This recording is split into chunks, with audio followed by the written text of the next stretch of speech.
Hey everybody, welcome back to the channel. So there's a new regulation out that you've probably already heard of, but if you haven't, or if you've just chosen not yet to start acting on it and start signing up for it, we're going to go through it a little bit today. It's called the Fmcsa Drug and Alcohol Clearinghouse. And what it is a new regulation. The deadline to sign up is January 6th of 2020.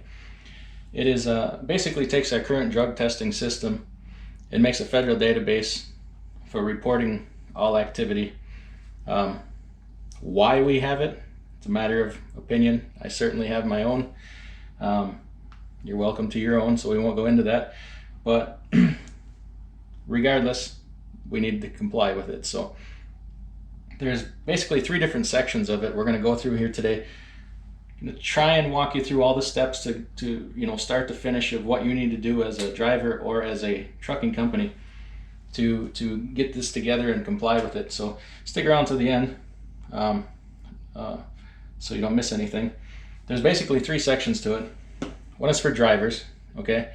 It takes about 5 minutes for a driver to go through and sign up.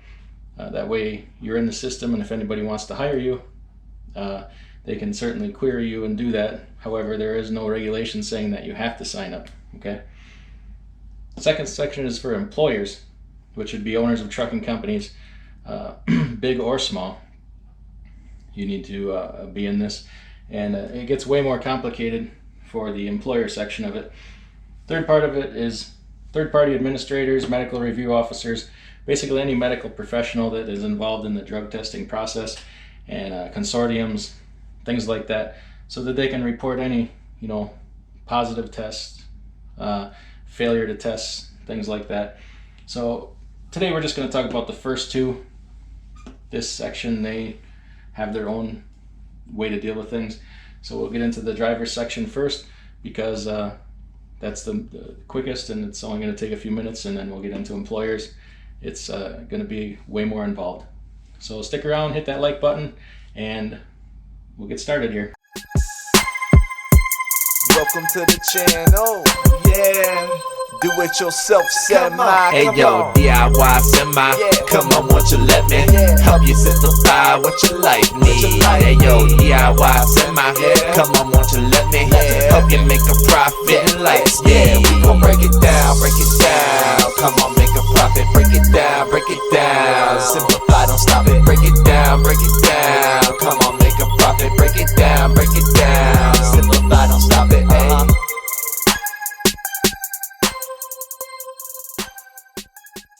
As a driver, there is no regulation saying that you have to sign up, okay?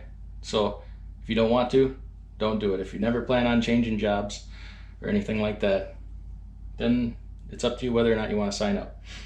So there's no requirement to make you sign up. However, you can never change jobs, anything like that, if you don't.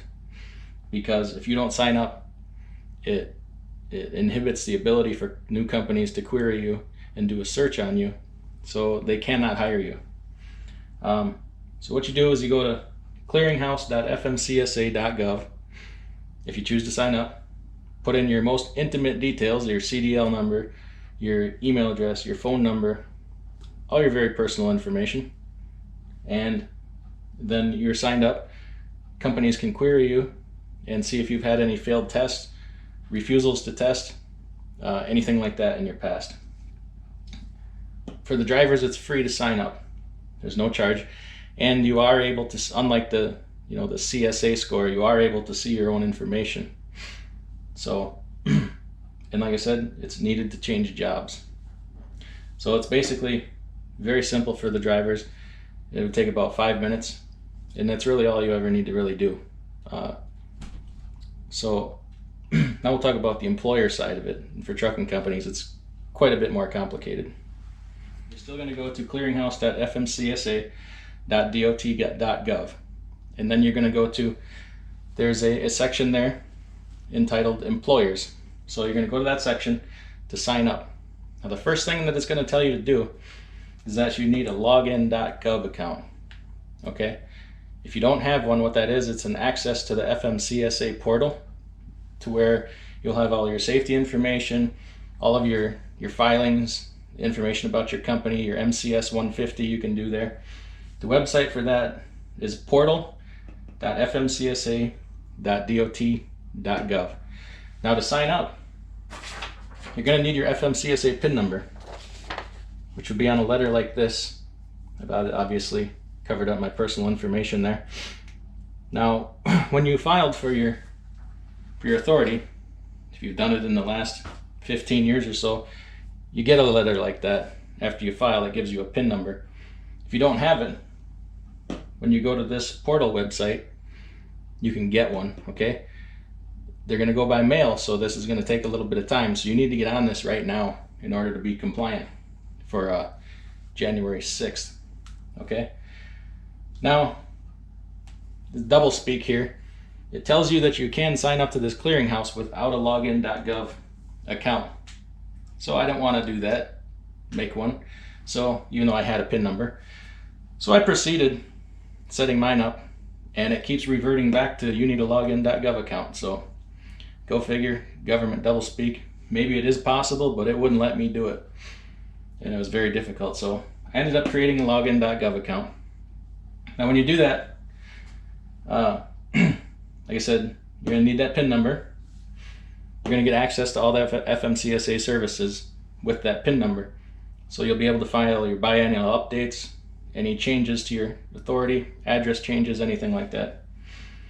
So get that, and once you get that login.gov account, it links the two together with your clearinghouse, and it will auto-populate all your information from the FMCSA into your clearinghouse information, and the two will be tied together from that point forward. So now we have to where we can log in, okay? So now you need to decide what kind of company are you, okay?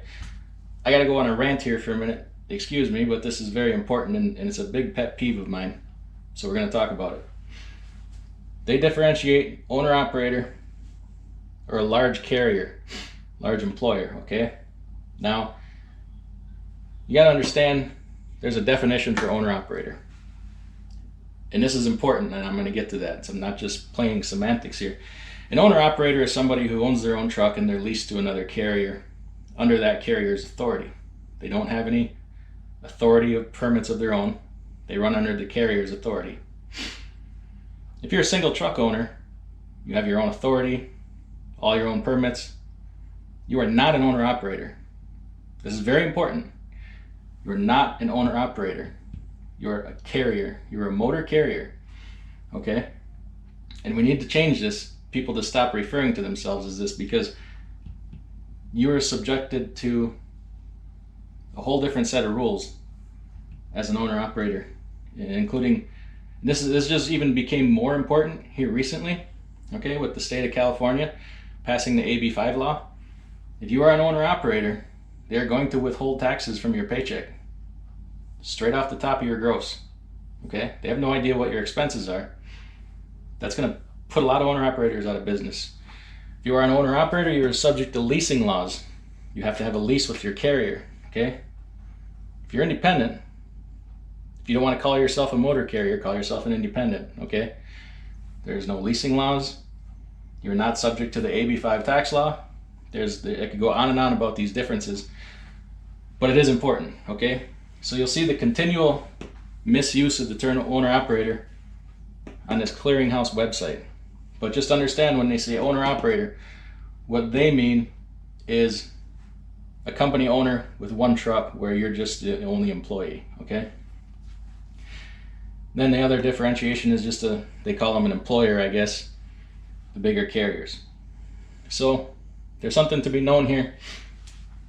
It will ask you if you're an owner-operator. If you are, by what we just talked about, then you do not have to sign up as a driver and as an owner-operator, okay? You can do everything you need to do, queries, all your queries, just as a company, okay? You can still sign up as a driver if in the future you think you're gonna need to, but you can do all your queries on yourself, self-employed, one truck owner, through the owner-operator side, okay? And there's another difference too, we'll mention in a minute.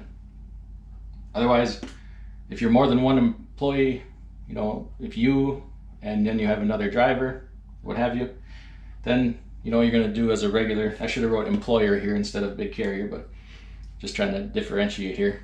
Okay, so like I said, this is going to all auto-populate when you link the two together. Okay, when you get that all set up, need to go in and set up some users. You'll go under my account. I think I'll jump into the computer here in a minute and show you all this. Set up users. You need to select user roles. Okay, you have an administrator. And then, okay, here's where this comes into play again. User roles. There has to be somebody in your company that's responsible for reporting all of these derogatories, failed tests, refusals to the clearinghouse. If you are a single truck, what they call owner-operator, you cannot fill this role yourself. Okay? You have to get to your consortium to do it. If you are a larger employer, multiple drivers, somebody in your company can fill this role. You just have to designate them, okay? So this is where I'm at right here. I'm a single truck carrier, what they call owner-operator. So have to involve the consortium, okay? Now, this is where you got to contact the consortium, and if they have signed up as a TPA, MRO, a third-party administrator, they will be in the system already. They will tell you how to find them, and you need to link them in the website as your consortium, okay? And they need to know that you have linked them. Once you link them, they will get an email saying, hey, such and such party has designated you to do this role. You know, do accept, and then they'll click yes. They have to have their own login, whatever. Okay, each user, say you're a bigger carrier, and you have a safety department, safety, drug testing, whatever. Each person has to have their own login information. Now the administrator has to go in and designate these users and approve them, okay? You can't just do it themselves. You cannot do multiple people under the same login. I mean, who would know? But it's against the rules, okay? So that's most of what you need to know here, okay?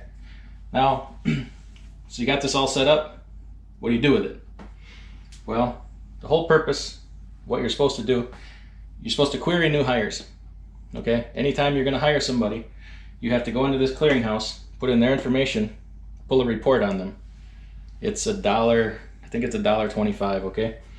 And you have to, now this will be the responsibility, even if you're this owner operator, okay, on yourself.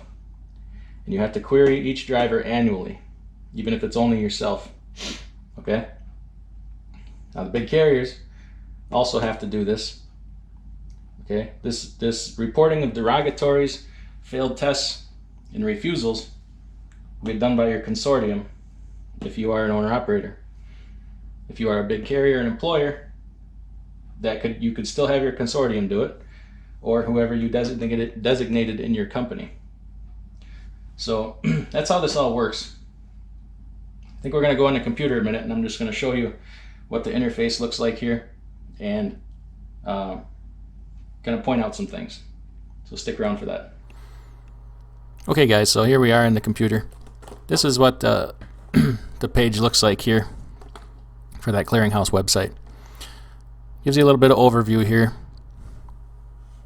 Right here, it shows, you know, driver information, where you can sign up as a driver, employer, and then your medical professionals here. This is a link to that login.gov I was telling you about. So basically what you'll do to start out is just go up here to click on register. So it tells you here, if you're government personnel, you do not need a new user ID. You use your current government ID. Okay. Right here's where it starts to talk about the login.gov account. If you need a new account, already have an account, and then click here. You can to go to login.gov, set up your account. We're not going to go through too deep into all this because these pages are chock full of personal information, and I'd have to blur it all out, and you wouldn't get anything from it then. So you start there, and down here there's just some helpful things here. One of them is one of the resources here is this portal fact sheet. Come on, why won't you scroll? There we go. Okay, it's how to request a Clearinghouse user role in the portal. This was really helpful when you get to the part of setting up your user roles. You'll click on the account management, my profile, and then here, and here's some available roles. Okay, you got your DACH, that means Drug and Alcohol Clearinghouse. Your motor carrier administration, or administrator rather, that's where you're going to set up an administrator. And then you click on add role. It'll show up here as requested roles, and then you have to follow instructions here to go back in and improve that designation. And then if you need to set up multiple users, you do a similar thing here, add the role, and then a message will go to the administrator to approve that role. Now you'll need to follow instructions in here to add your consortium to this. Okay, when you first start with this process here to register, it'll talk a little bit about that thing where if you're a single truck, you can manage everything just doing it through the employer side. You don't need to sign up as a driver. So when you click go to login.gov, it'll take you over, it'll link you to a page to sign up. I'm not going to click on that because as soon as I do, a whole bunch of my personal information pops up. So you'll end up here at the Fmcsa portal. When it's all said and done, this is where you'll log in, and then they say that everything will be linked together here. So once you get everything all set up, you can go, it'll show up here, you'll log in, it'll say my dashboard. You can click on your dashboard, and then it'll show you, what you can do as far as doing queries and stuff like that. Once again, too much personal information in there, so I'm not going to do that. But this is just kind of what it looks like. So if you get stuck, open up one of these helper pages here on the bottom, and it'll show you, walk you through some steps. This particular one of how to request a role was really helpful to me. So you'll need to probably want to do that. So hopefully all this was helpful. There's not a lot of good information out there on how to do it. It just tells you that you have to do it. So just trying to make a little tutorial here, and I don't know, leave some comments below if you need help or if you get stuck, and maybe I can't really see what your screen will look like, but if I have some input here, we'll try and walk you through it. But your best help is going to be down here, and here you got resources for carriers, resources for drivers, stuff like that. So use it, and it's I wish they would give you better information here with all this, but this is all they give us. So hope this helped, and we'll see you next time.